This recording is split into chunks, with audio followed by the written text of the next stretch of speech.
बर्बादी के उस अलार्म की जो अपने पीछे कई सवाल छोड़ गई, क्योंकि कुदरत ने सिर्फ एक झटका दिया है तो इतनी तबाही हुई है। अगर प्रकृति पूरी तरह से रूठ जाए तो क्या होगा? क्योंकि विशेषज्ञों की माने तो रविवार चमोली में सिर्फ बर्फ की चट्टानें टूटने से सैलाब ही नहीं आया था, यहाँ कुदरत का सब्र भी टूटा था। सोचिए, अगर सर्दी में यह हाल है तो फिर गर्मी में क्या होगा?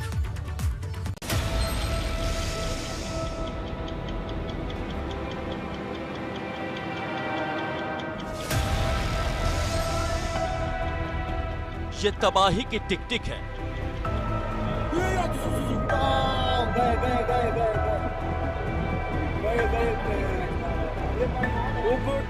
ये बर्बादी का अलार्म है।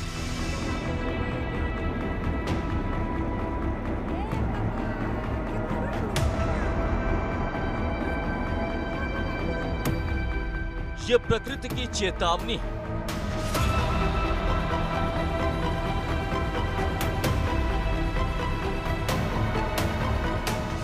सर्दियों में इतनी बड़ी तबाही तो गर्मियों में क्या होगा? चमोली में ग्लेशियर फटने के बाद जो तबाही मची वो अपने पीछे कई सवाल छोड़ गई। हजारों करोड़ों की योजना सैलाब के साथ बह गई।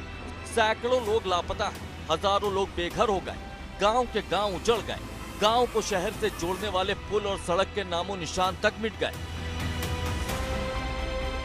किसी भी प्राकृतिक आपदा के जख्म बहुत गहरे होते हैं, उन्हें भरने में तो समय लगता ही है, लेकिन कुछ जख्म नासूर बन जाते हैं।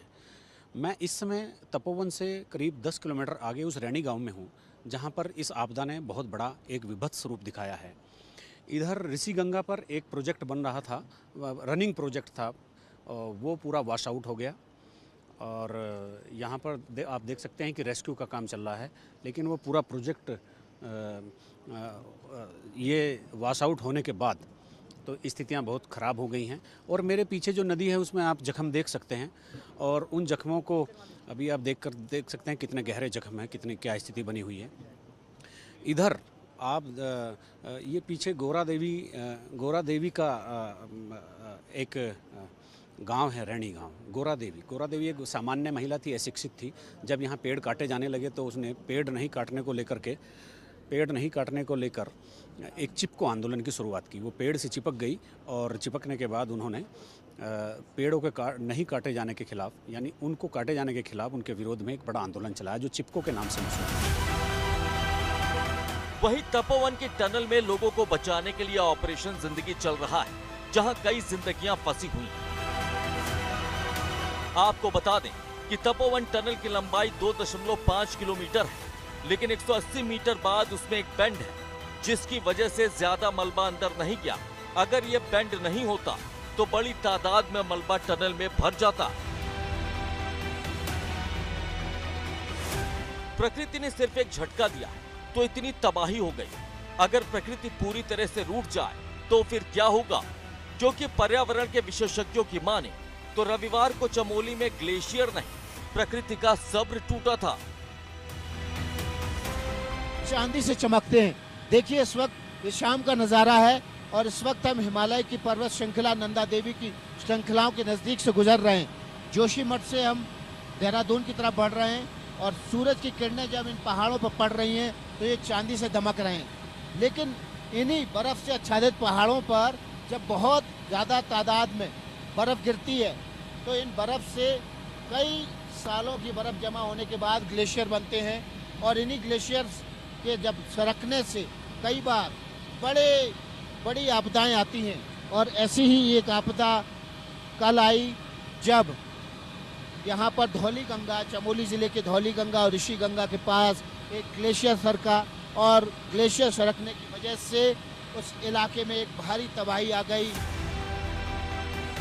सबसे ज्यादा नुकसान ऋषि गंगा पावर प्रोजेक्ट को पहुंचा है। इस पावर प्रोजेक्ट के पहले और वर्तमान की तस्वीरों को देखकर नुकसान का अंदाजा आप लगा सकते हैं। यहाँ सिर्फ कंक्रीट की दीवारें ही बची हैं। एक अनुमान के मुताबिक 2000 करोड़ रुपए का नुकसान हुआ है। बहुत बड़ी ट्रेजेडी इसको हम मानते हैं, इसलिए कि हमारे बहुत सारे वर्कर्स मिसिंग हैं, कुछ डेड बॉडीज भी मिले हैं, तो हमारे लिए तो बहुत बड़ी ट्रेजेडी है। हम लोग को जो आकलन है, करीब 34 लोग फंसे हैं इस टनल में, तो उनको रेस्क्यू करना अभी प्रेजेंट चैलेंज है हमारा सब। ऋषिगंगा पावर प्रोजेक्ट बीते 10 सालों से चल रहा था। इससे बिजली का उत्पादन किया जा रहा था।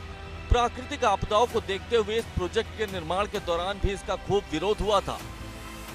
पर्यावरण के लिए काम करने वाले लोगों ने भी इसे खतरनाक बताया था और इस प्रोजेक्ट के विरोध में कोर्ट का दरवाजा भी खटखटाया गया था। लेकिन किसी ने इस ओर ध्यान नहीं दिया, क्योंकि अगर दिया होता तो ये तबाही का मंजर ना होता। हालांकि अभी भी वक्त है कि हम कुदरत के इस इशारे को समझ जाएं। Bureau report, ABP Ganga.